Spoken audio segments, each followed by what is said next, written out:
carnaval sempre foi a época mais esperada do ano em todo o Brasil.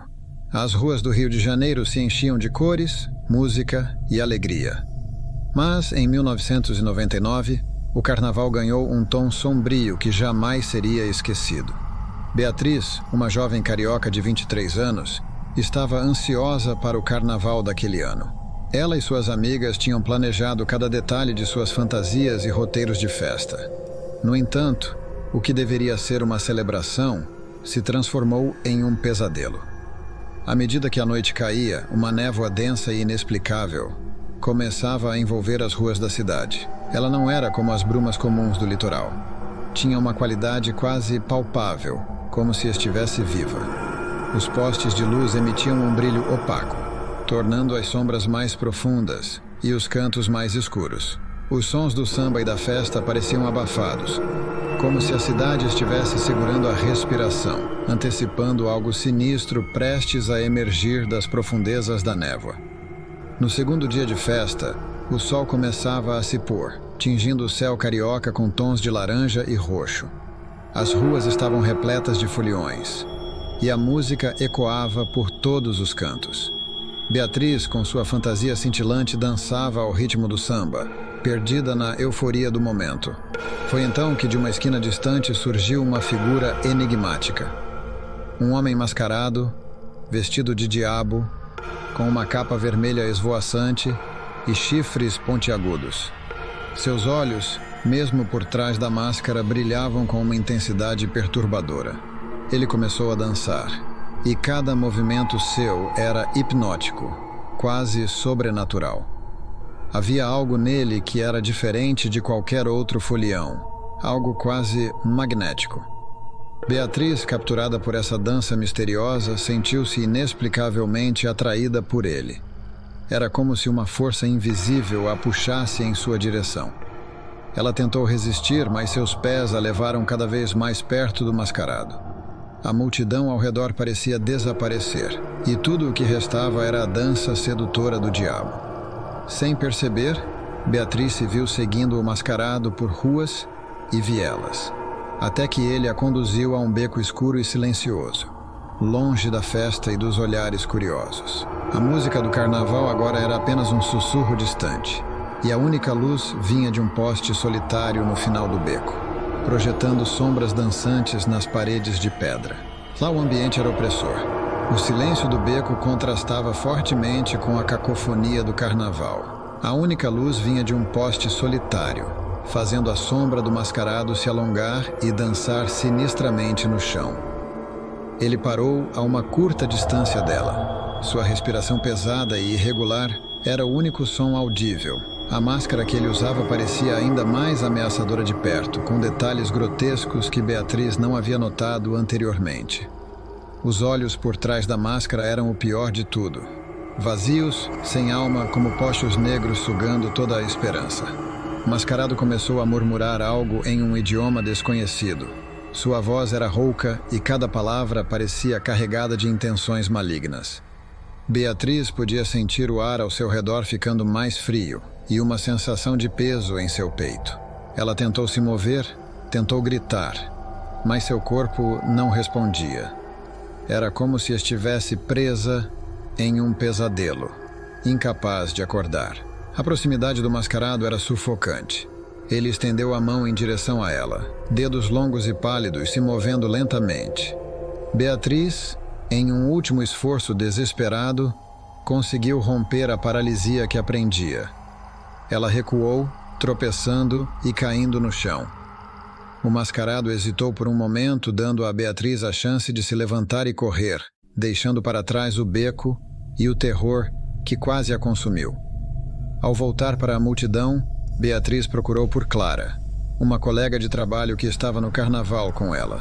Clara, vendo o pânico estampado no rosto de Beatriz, decidiu levá-la para casa, acreditando que um ambiente mais calmo poderia ajudá-la a se recuperar. Ao chegarem ao apartamento, Beatriz correu para o banheiro, tentando lavar o rosto e acalmar-se. No entanto, ao levantar os olhos para o espelho, ela viu, refletido atrás dela, a figura do mascarado diabo. Seus olhos vazios a encaravam e um sorriso cruel se formava em seu rosto. Petrificada de medo, Beatriz desmaiou. Quando recuperou a consciência, encontrou-se na varanda segurando firmemente o pescoço de Clara. Sem entender o que estava acontecendo e movida por uma força que parecia não ser sua, Beatriz empurrou Clara, que caiu do alto do prédio. O grito de Clara ecoou na noite, e Beatriz desmaiou novamente, o horror do que havia feito a consumindo. Ao acordar, Beatriz estava em uma sala de interrogatório, cercada por policiais. O inspetor à sua frente a observava com uma expressão séria. "Obrigado por ser tão honesta e admitir que a empurrou", disse ele, enquanto Beatriz tentava entender o que havia acontecido e como sua vida havia mudado tão drasticamente em tão pouco tempo. Pouco depois, um padre idoso entrou na sala. Com um olhar de compreensão e tristeza, ele se aproximou de Beatriz e disse: "Minha filha, a cada carnaval, uma alma é tocada pelas vozes de todo o mal que habita este mundo. Você não é a primeira a ser escolhida, e temo, não será a última. No terceiro dia, 30 almas desaparecerão, consumidas por esta maldição. O que aconteceu contigo é um sinal desta maldição antiga, que assola nossa cidade, e eu vim para te oferecer orientação e conforto neste momento sombrio." No entanto, nos dias seguintes, mais e mais pessoas desapareciam como o padre indicou. O clima de festa transformou-se em medo e paranoia. A polícia estava em alerta máximo, mas o mascarado sempre conseguia escapar. No último dia de carnaval, uma grande operação foi montada para capturar o diabo do além. Mas, ao invés de encontrá-lo, a polícia descobriu um local macabro, onde as vítimas eram ritualisticamente sacrificadas. Enquanto Beatriz estava na cela, uma escuridão súbita engoliu o local. As luzes se apagaram, deixando-a em um breu total. Sons arrepiantes ecoavam pelos corredores da prisão, e uma sombra com chifres começou a se aproximar lentamente de sua cela. Os olhos da criatura brilhavam intensamente, um vermelho ardente como fogo. Paralisada pelo medo, Beatriz desabou no chão.